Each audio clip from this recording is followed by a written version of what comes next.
We have the distinction of being created in the image of God. We're the ones who have that logic. We're the ones we're made to be able to figure these things out.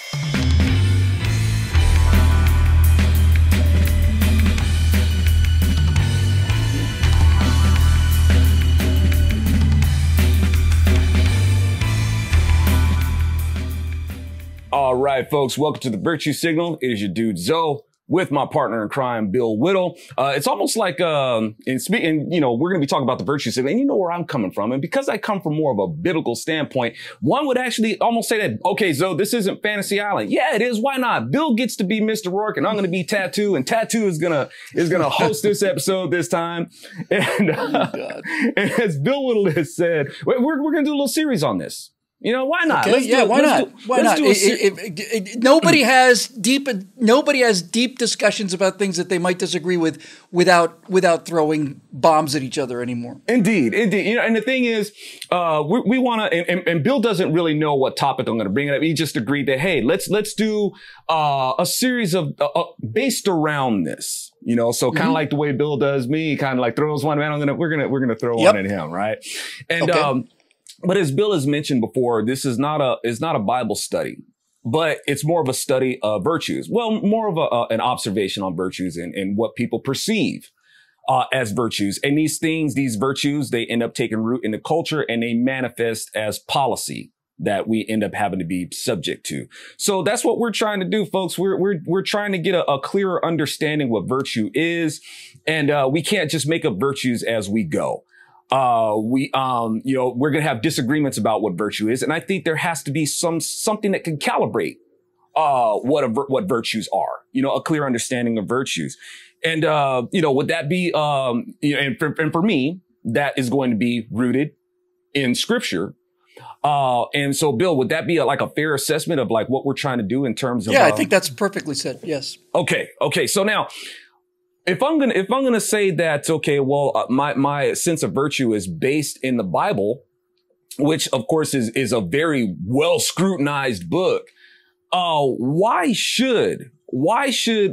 the virtue in believing a book that says that this God, right off the bat, it gives you something that's really hard to believe, that this God came out of nowhere and created the earth in 6 days, and that's what we're supposed to believe. Doesn't that promote willful ignorance? What is the virtue in that? And why should we stand by that? What do you think, Bill?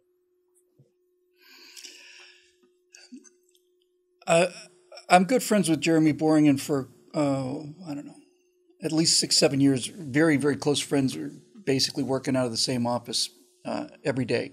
And the first time I met him was in 2008 at his house, where we were getting ready to talk about this new Barack Obama guy and the kind of threat he might pose to Western ideas of, freedom and so on.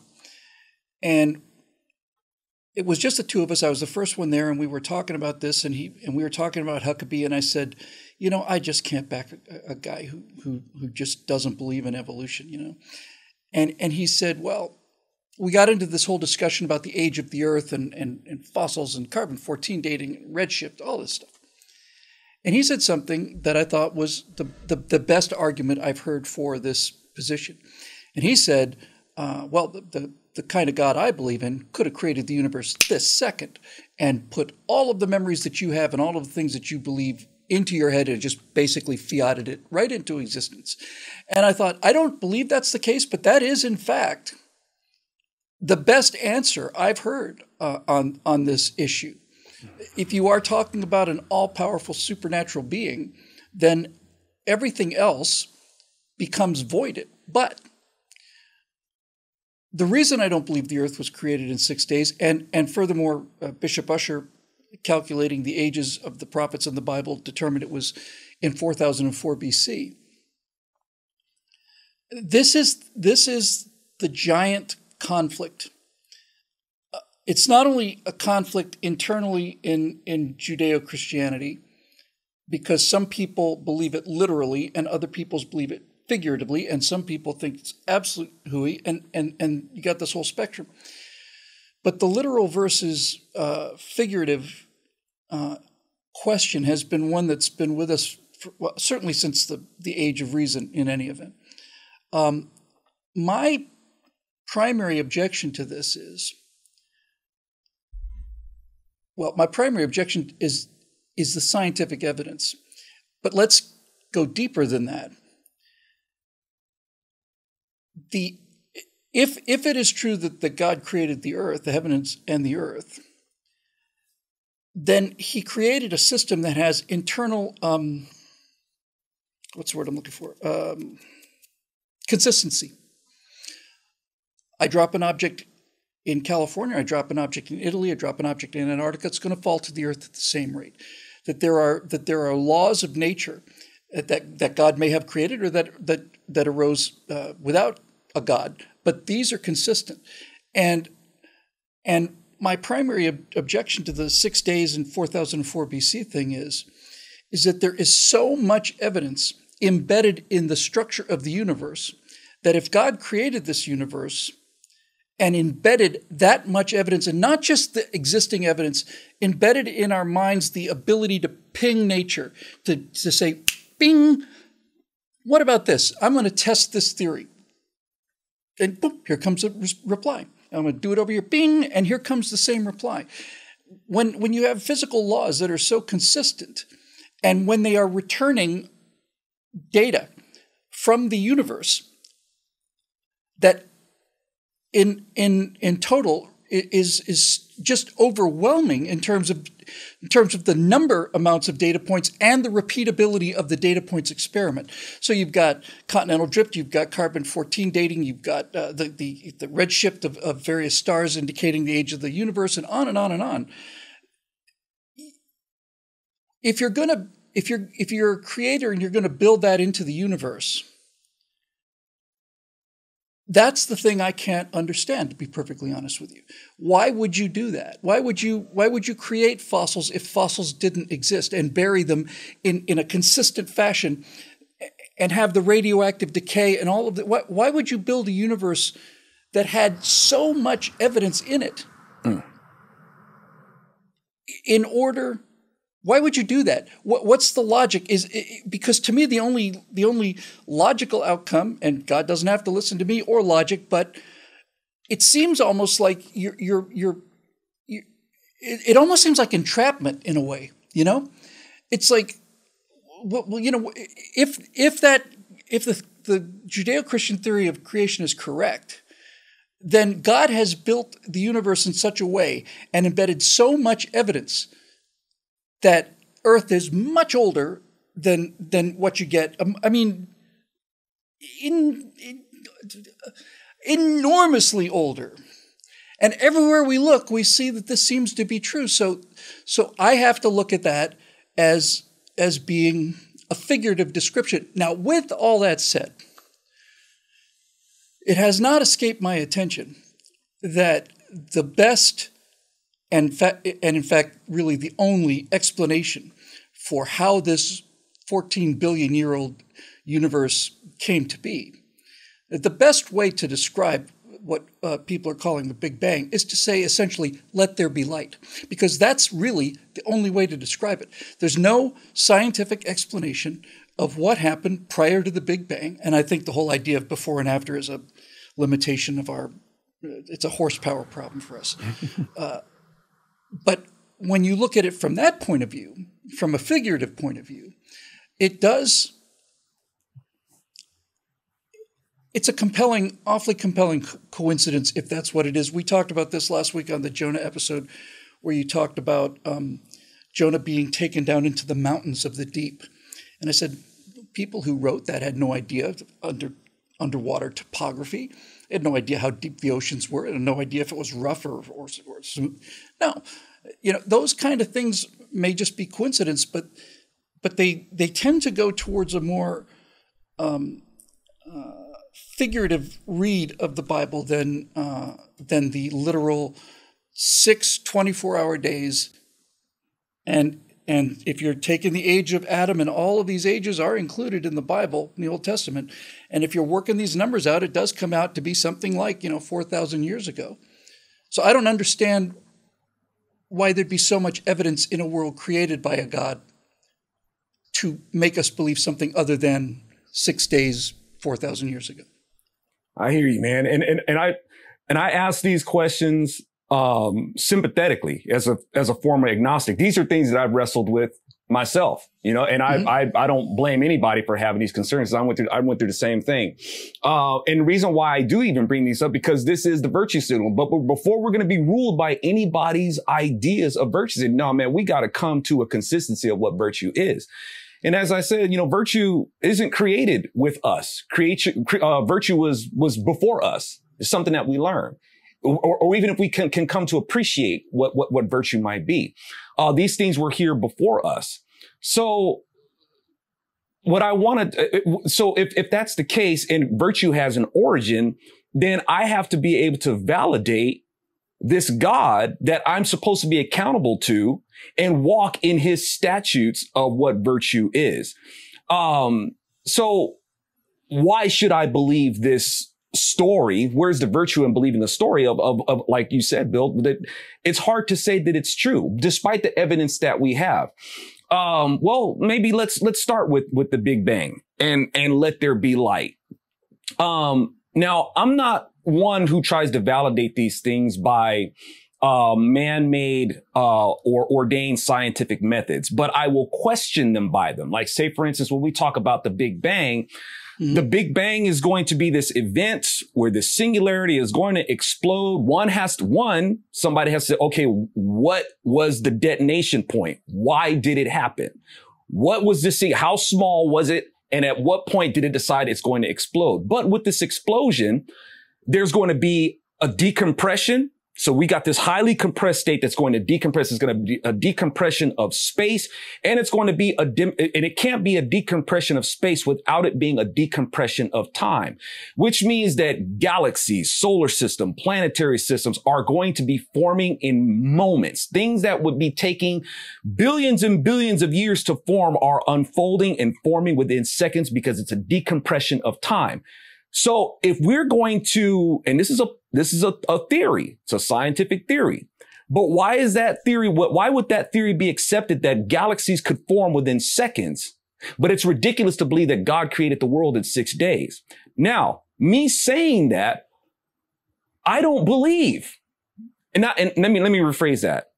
The Bible does not say that the world was created in 6 days. This is what happens when people don't take full biblical context. You read the narrative of the 6-day narrative. It's not so much a how God did it, but it's why. But before I get into that, here's the thing. When you have God that's just like you said, how did God know that, there was mountains underneath? How does the word of God know that? How does the word of God know that the earth is suspended on nothing? So you have a lot of people out there that thought that either the earth was sitting on Atlas, and turtles, right? Or a giant turtle. And even when Atlas was sentenced to be under the earth, what was holding it up before? Right. And those things don't seem to be covered in any Odysseys that I've read. Maybe I missed it. But, the thing is, the earth wasn't created in 6 days. And you learn that right from the very beginning. Okay, so in the beginning, God created the heavens and the earth. God is hovering. The Spirit of God is hovering over the face of the waters. Right there, it's going to tell you that the earth was here for a long time, right? It was here for a long time because the word for these waters is called Ma'im. And when you break down the word Ma'im, the word actually means waste. Now, how could there be waste if there was never an earth here? And then it goes further and said that it talks about the waters as the deep. When you break down the word deep, the word is tehum. The word tehum means defeated in battle. How was there a war if there was nothing here? It says that when God was hovering over the waters, when you break down the word hovers, it says that he was brooding. He was angry. What's God going to be angry about if there was nothing here for him to be angry about? The world was judged. The world had living organisms on it. When you go to Isaiah and Ezekiel, it'll tell you that there were kingdoms here and there was violent trading because Lucifer himself had command over the earth. He had kingdoms here. So the things that they were doing were abominable. And who knows how long they were here? Long enough for any dinosaurs, Cro-Magnon man, Neanderthal, long enough for these fossil records to be here because the earth was here a long time. The creation narrative is not about the creation of the earth in chapter 1. Chapter 2 goes further into telling you how it was happened. But when you read the whole Bible, you see how this whole thing plays out. The creation of man is the creation narrative. Man can't, if man is in the image of God and man is a representation of God, man could not have evolved because God did not evolve. So man is a representation of God. He's a unique creature that was made. And even when it tells you that man was made out of the dust of the earth, that's not disprovable because every organism has what is in the soil that's in it. We are made from the dust of the earth. Everything that you're going to find in the soil, you're going to find in every organism. That's just the way that it is. So it doesn't say that man was made from a tree or carved out of this or anything. I know I made you from the dust of the earth. That's not disprovable. It doesn't read like a myth. It doesn't read like fiction. It just seems, reason why it seems like horrible fiction is because it's not. It's God's God. It's like, man, if I wanted to write you a good piece of fiction, baby, I can do it. I can make you some good fiction. But it's not how it works. And just lastly, we're in an age.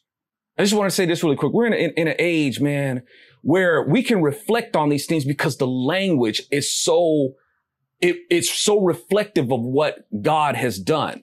I mean, the sons of God say that they were there when they shouted for joy when God laid the foundations of the universe. Not just created it, laid the foundations of it. All the things that we know, that the properties that should be involved to keep this thing going. God was there laying the foundations of it. We live in this digital age. We live in this technological age. When you break down the word techno, it means crafted by hand, handmade. That's what technology means. Made by skillful hands or skillfully made.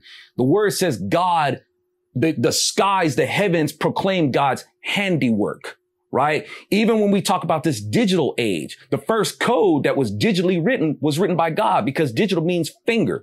The code was written by the finger of God. All these things that God is just like saying, look, man, I speak to you in every generation. There's no reason to not see me.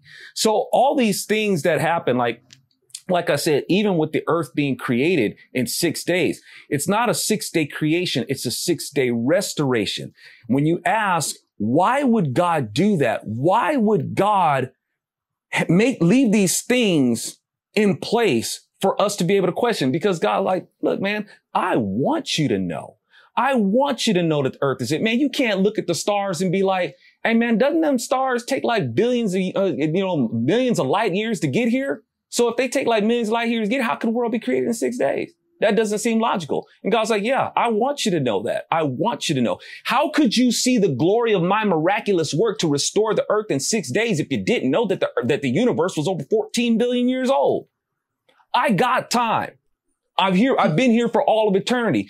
I can make the earth faster than 6 days if I want to. I got enough time to orchestrate the natural process of how the earth and the universe was going to be made. I got time to do that. I've been here to do that. However, because of the defilement of what happened to the earth, when the angels had the rebellious angels had evil kingdoms here. That's not a stretch, man. Look at what we're doing right now. We're defiling the earth right now with the things that we're doing, trying to create, these weird technologies. Man, what are you guys doing with this GMO food? Trying to create robots that look like humans and all that sort of, what you doing? This stuff is evil. The same thing. You think humans can do that? Angels can do it too. And the Lord's like, hey, man, I had enough of this. We're ending it right now. But what took billions of years to form, billions of years to become a habitable biosphere for any other organism, I can destroy and I can restore in 6 days. It's not out of God's character because he's going to do it again. He says, I'm going to flash pasteurize the universe. I'm going to melt everything down to the elemental level. This means that atoms will become unstable. Nothing will be able to sustain in the heat that I'm going to bring. Now, how did the word of God know that? How did we know that things could melt down to the elemental level beyond things that we can't see? Because God even tells you, I am the one who I'm paraphrasing. I'm the one who oversees what is unseen. The things that you guys can't even see through a microscope because they're too small for a light wave to even see. Yeah, I can see all that sort of stuff. Well, first of all, you've always made an attempt to be biblically accurate, and so I'm trying to make an attempt to be scientifically accurate. Just to go back to something you said at the very beginning. No astronomer, no astrophysicist believes that galaxies were formed in a few seconds. What happened relatively quickly, and in fact, in some cases, happened within nanoseconds of after the Big Bang, was that the universe expanded and then basically whatever coin got flipped for either matter or antimatter, how much was going to be energy, dark energy, how much was going to be, the kind of matter that we understand. But no one is saying scientifically that within a few seconds after the Big Bang, the galaxies were formed. The conditions for the formation of galaxies was determined very early, but galaxies took billions of years to evolve into their current shapes and composition, and that process continues. Now, again, with that said, when the Bible says that man is created from dust, the initial elements of the Big Bang the Big Bang was essentially hydrogen, which is the simplest element, hydrogen and helium. The astrophysical model that is in widespread belief today, and for which there is volumes and volumes of evidence, basically says that in the early days of the universe, the first stars were just basically burning hydrogen and helium because that's all there was.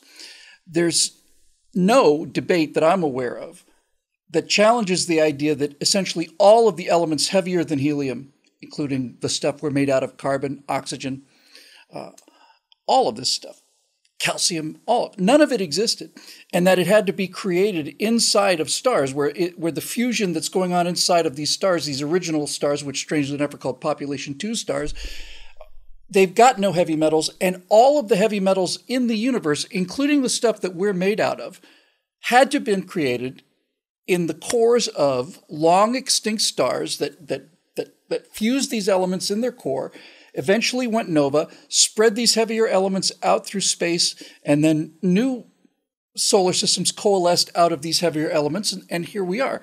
All of this to say that there's no doubt scientifically that we are stardust, that we are made out of stuff that the universe created after the Big Bang. When I go to these kind of troubles to coordinate these two conflicting theories of how things happen, what I'm trying to do is to do something that I didn't do for most of my life. I just simply rid off the other side as just being, superstition and baloney. What I find as I get older and wiser is that there are correlations that don't really prove anything, but that are also deeply interesting. And the stardust is one, the let there be light is another one, and there are many others. I think what I'm getting at here is I have a pretty good idea of how people who are watching the show are getting the show. I mentioned this once in an afterburner I did 10, 12 years ago called Howie. It was about a little bird. But basically, I'm able to understand that what's going on now is that electric fields are floating around these lights. These are LED lights, so they're causing them to emit light on a certain level, reflecting off of me, going into the lens of that camera, which is focusing that light on a relatively small, very, very dense little things of electrical sensors, and they're turning those light photons into electrical pulses that are then traveling down that cable, going across over there to that room. They're being written as magnetic ones and zeros on a hard drive that's spinning at 8,000 RPM. And then when I'm finished with this, we'll send it down through the internet, which is a series of fiber optic connections, or reconvert that into either electrical pulses or light pulses that will then go up to the internet service provider and then go down to your computer, where you will either see it as it streams or you'll save it or whatever. I understand the process of how that works. A pre-industrial person would be absolutely incapable of understanding that if I got to them as an adult, because there would be no framework for them to be able to comprehend this. There's no question that if I took somebody from 10,000 years ago, they are essentially, in fact, not just essentially, they are modern humans. If I took a child out of Babylon 7,000 years ago as a baby and raised him here in 21st century America, then he'd be better at computers than I am, because 7-year-olds, this stuff's just second nature for them. But what I'm trying to say is this: the cultural level of education, intelligence, perception, all of this, and the emotional substrata that's underneath it, wasn't there 7,000 years ago, 50,000 years ago, 200,000 years ago, 2 million years ago. It wasn't there. And so you have to ask yourself, if you've got a creator who is trying to not only explain things to the creation, but to explain them in such a way that the creation would eventually be able to, by little steps, but a series of little steps, perceive more and more of it. Then you go with stories and analogies that convey the essential truth in a way that pre-industrial people can understand. And this is the thing I find compelling personally. And when I say that we're becoming incrementally more capable of understanding creation, it's very important, and this is a lesson learned late in life, is to recognize your own limitations and have the humility to realize that while, yes, the cosmological model that we have now is infinitely more advanced than it was in pre-industrial societies of people sitting around campfires in caves. But at the same time, it is so far short of the actual reality that it's just a better model. And one of the things I give a great deal of thought to is what I've referred to repeatedly as the horsepower limitation, right?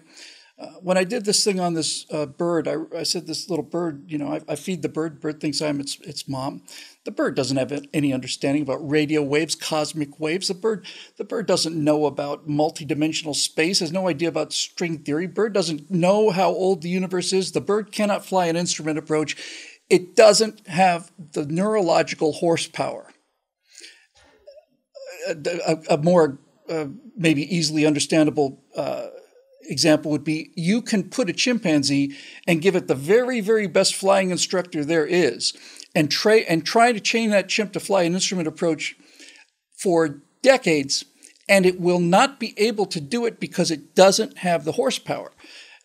The thing that I am in open rebellion against is this materialistic attitude that we have got it all figured out, and that everything that's out there is something that can be understood and explained in this cantaloupe-sized collection of gray matter. The universe is infinitely more complex than we know, but than we are capable of knowing. We do not have the horsepower to really understand infinity and eternity. This is why when people ask questions like, well, what was there before the Big Bang? Or what was there before God? It's like there was nothing there. You mean no, beginning and ending forward. No, these concepts are limitations of the. It was always there, all of it always there, and we cannot get to that. If the universe is expanding, and it is, then what's on the other side? What is it expanding into? Nothing. What do you mean, like a vacuum? No, the vacuum is on the inside. So what's on the other side? Is like a white golf ball? There's nothing. There is nothing. There is non-existence. We can mathematically, this is the miracle of humans. We can, given this horsepower limitation, we can accomplish astonishing things. Really work back what the universe looked like a few millionths of a second after that instant. But we don't know what was before that because there was no before that. And so we're just essentially, in my opinion, I have a very, very high opinion of humanity, a very high opinion. I'm enough of a conservative to know that there are fault lines in how we're constructed, and those fault lines are pretty much eternal. And that will cause us to do bad things. But with that said, what we've achieved as a species, what we've accomplished, not just technologically, but intellectually, is miraculous. And to me, that is the single great gift of humanity, which I think personally, after much reflection as an astronomer, as a guy who knows his astrophysics, which I think is not only unique on the Earth, because it is, may in fact be likely to be unique in the entire universe for a number of physical reasons that I've been aware of, most of which have to do with our moon, by the way. that uniqueness is so coupled to biblical concepts of free will that I'm not going to split these two apart and say that they're indivisible because of a 6-day limitation. My personal interpretation is that a 6-day limitation, a 4,000-year-old, whatever you want to do, is where the metaphor becomes obsolete relative to the understanding, but the truth underneath it is eternal. And that aspect of it is compelling evidence to me that there's something more going on here than just atoms bouncing off of each other. Heavy, man, heavy. If I can make a clarification and I hope it doesn't sound like I'm splitting hairs. When I say that after the Big Bang, that the galaxies were forming in seconds, I hope that I included in there, it's not that the galaxies were forming in seconds. Like I said, it's a decompression of time, very rapid decompression of time. Billions of years were passing by in seconds. So what would be billions of years to us in this event is going on. So it's just like maybe like if a person has the theory of time travel, where you're able to go back 100 years in a matter of seconds, right? So there's going to be displacement of time is what's going to happen. So like I said, I wasn't trying to say that these, okay. Is that fair enough? Sure. Okay. I'm pretty sure that you would have an interjection on that. I understand. But I just wanted to make that clarification. Man, I remember when I was a kid, man, and we were learning about, red shifts, like maybe like in 6th grade science and whatnot. And I remember back then, it seemed like the principle, and, I dished a lot of school. I didn't pay attention to a lot of school anyway, but it seemed like the principle of that was that there has to be a contraction. There has to be an opposite effect. And that as the universe is expanding, it seems to be slowing down. Now it seems like they're saying that the expansion of the universe is accelerating. Well, whichever one it is, I do know that the word of God says he spreads out the heavens like a tent. Well, in order for a tent to be spread out, it has to be it has to be a compressed state. And then you unfold it. And the past tense isn't used like this as if he had spread out the tent. No, he spreads it out as if the heavens are still expanding. So, and they are. Yeah, and they are. So it's one of those, and the reason why, once again, we're talking about this is because if we're going to examine virtue, there has to be something solid to base virtue on rather than trying to make it up as we go. Or define our own truth or define what our own virtues is, which becomes the things that we end up being ruled by when people take these so-called virtues into office. There has to be something solid. And so if that's the case, well, I'm looking at the creator and the origin of things. And so I would have to examine, this word of God himself. When we think about even evolving, I think even Darwin himself had to question his own beliefs. And I'm paraphrasing here, where it's like I have to pause and say, how could something had no mind that's going to evolve from this primitive or primordial state? How could it evolve? How could something without a mind evolve to have a mind to contemplate its own origin? So that being said, this is the reason why we have the distinction of being created in the image of God, unlike any other creature that was also made from the dust of the earth. Because just like you were talking about with the monkeys and whatnot, a monkey has only a certain degree of ingenuity. Like you could take a stick and put it in the ground and say, okay, I'm going to find me an ant-laden lollipop, right? That's not something that it learned how to do based on, any sort of ingenuity. That's an instinct. I know how to take this stick and I know how to stick it in the ground and get some food. It's like a beaver, right? It's an instinct. It's not an architect per se. It doesn't have architect institutions and has a meeting to know how it's going to do them better. That's the limit of what it does. Primates are capable. Primates clearly learn, not just primates either, can learn, can make tools, and can pass technological information down to their offspring. I learned how to poke a stick into a termite mound and lick the termites off, and those other chimps over there didn't figure that out yet. There's no question that they can use memory and tools and technology. It's just there's a limit to how much technology they can handle. Yes. One of the things you mentioned, and I've grown up with this, and this is why science is so exciting to me. when the Big Bang happened, there was an enormous debate about was there enough velocity basically for this thing to just keep going forever, or would it eventually just slow to its own gravitational attraction, stop, and then collapse again? And for the longest time, we thought it would just slowing down and then it would collapse. Well, it turns out that's not the case. It actually appears to be, if not accelerating, something's wrong. And what I've watched happen in the course of my practically 50 years of studying this is, I've watched science basically say, if we look at everything there is, then we should see the universe slow and stop and contract. But that's not what we're seeing. So there's something out there that we don't know about. And these are things like dark matter and dark energy. And these terms are essentially meaningless because we don't know the mechanism. We only know that something has to be doing this, and we don't know what it is. And we're turning out to discover that if we're going to make sense out of what we're actually seeing, what nature is showing us, what creation is showing us, is telling us, no, there's a big part of this puzzle that we don't get yet. And to me, that's just tremendous. It's just absolutely tremendous. And so I just look at these two issues as separate domains. That's the term I've heard other people use.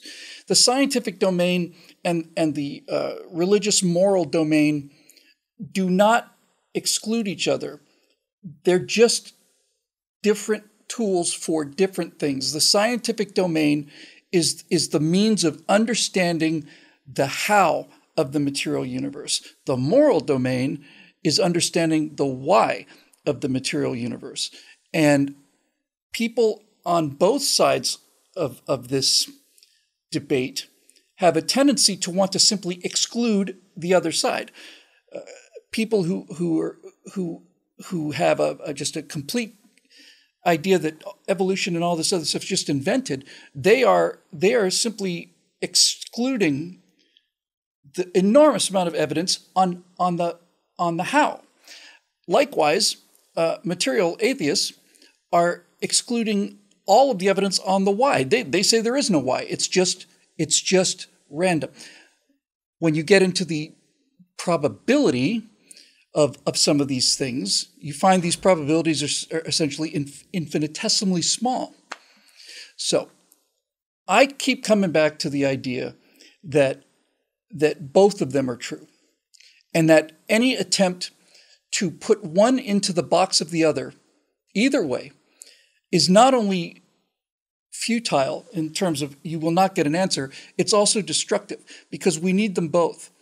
We need them both, and they are not mutually exclusive. The more we discover and the more we open our minds to what's actually there rather than what we came into this argument believing, the more we seem to be discovering that they're not only not mutually exclusive, they are mutually reflective.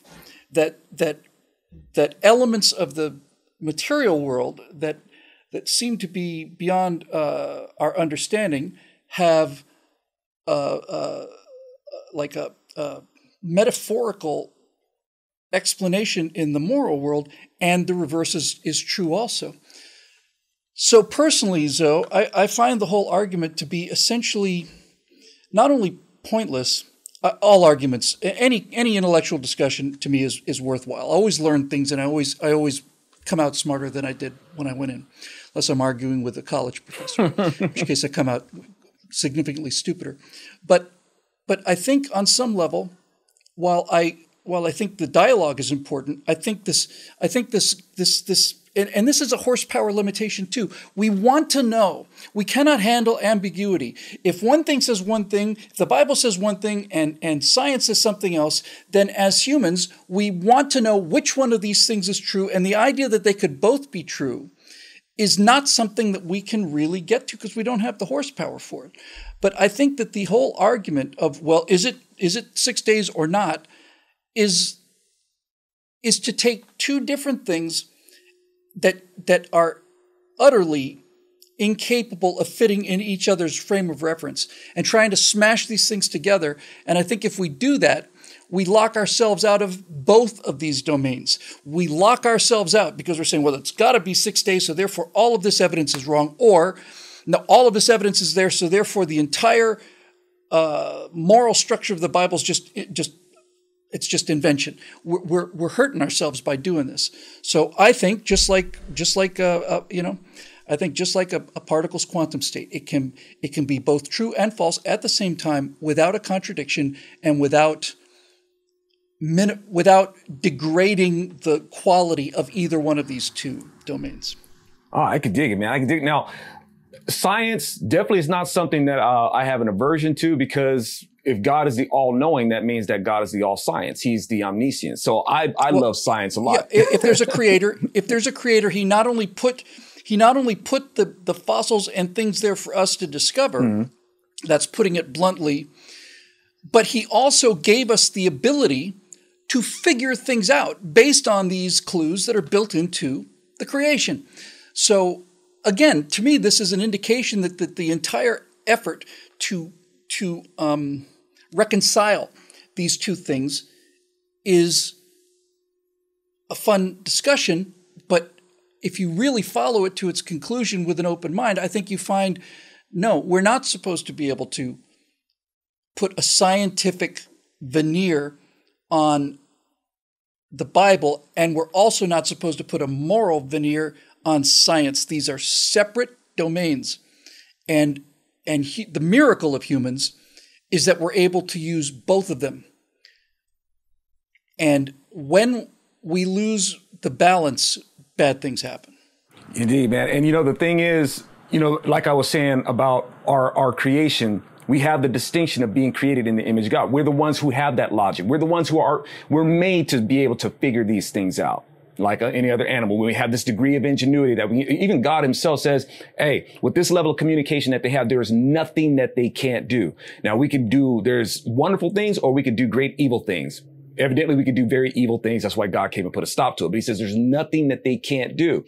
So, the truth though, in terms of it, it can be both true and false. Even with there, I would have to disagree, because God is all truth. There is no falsity in God. God is. See, I think they can both be true without either of them being false. Because they don't touch each other. That's an interesting perspective. But we've repeated the why. We've said there's the how and then the why. And like I said, I don't really get down to how God does things supernaturally, because I don't have the natural equipment to be able to give you a consensus of how God did something supernatural. That'd be like illogical to try to demonstrate. But it's the why. Why the 6 days? God, why did you choose 6 days and then decide to rest on the seventh? Because this is a cosmic declaration of what the completed work will be. The whole book itself is about Jesus and God coming in the person of Jesus to redeem us for what has happened. God resting on the seventh. This is what this all leads up to. It is a declaration that this number seven, the Shabbat, right? This number 7 is implicative of the perfect work that Jesus is going to do. It's written in the heavens. I mean, and when we talk about even that, I mean, we have people in primitive times thinking that, the world was flat and all that sort of stuff. Well, God flat out told us, it's like, look, man, the stars in the sky, the sun, the moon, all that sort, they'll serve as indicators. They serve as signs for seasons, right? You can look at these things and understand what's going on. You don't have to assume that the world is flat. You can look at the moon and see that it's round. You can look at the sun and see that it's round. You're going to orbit this thing and see that it's round on all sides. I'm God. I sit above the circle of the earth. It's round. All right. So these things are put in place for us to figure out how these things work.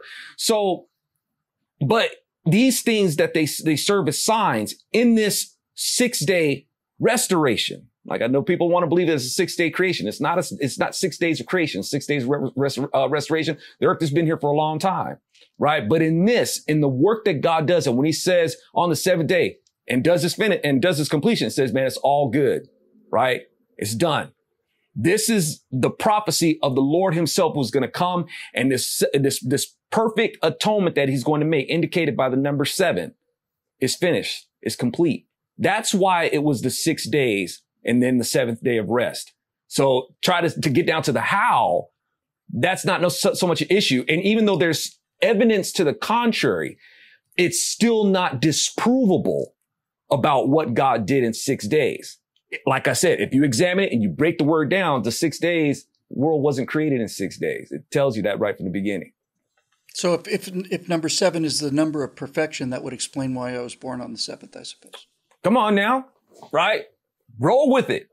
That's better than a zodiac sign. My birthday, by the way, it's going to wrap this up because we're running out of disk space. I only discovered this a few years ago. My birthday is April 7th. So that's 4/7. And in America, we put the month before the date. And most of the rest of the world does it the opposite way around. So my birthday is 4/7, but in any other writing, if I were to give you my birthday and I'm in Norway, I would write it as 7/4. And 7/4 in American measuring is the 4th of July. I have the only birth date that is the inverse of the 4th of July. Man, shoot off some fireworks. I like it. Damn right. That's how we should close the show with some fireworks. When I found out about that, I was like over the moon. Right on. Well, if I sent somebody a letter and said I was born on 4/7, they would say, "You're born on the 4th of July?" I said, "Well, kind of, yeah." Well, we're going to make it a national holiday, Bill. It's long overdue. Right. Thank you, folks. That was our juicy episode of the Virtue Signal, and we hope that you guys got something out of it. And if you did, hey, make sure. And we're still friends. Isn't that amazing? You know what I'm saying? Hey, that's right. Where two people or more agree in my name, hey, there I am. So, go over to BillWhittle.com. Share these videos. Go to BillWhittle.com. Drop a buck in the bucket there. Help us, keep bringing this content to you if you really appreciate what it is that we're trying to do to get out there and promote some truth and sanity. All right, y'all. For Bill Whittle and I, good night.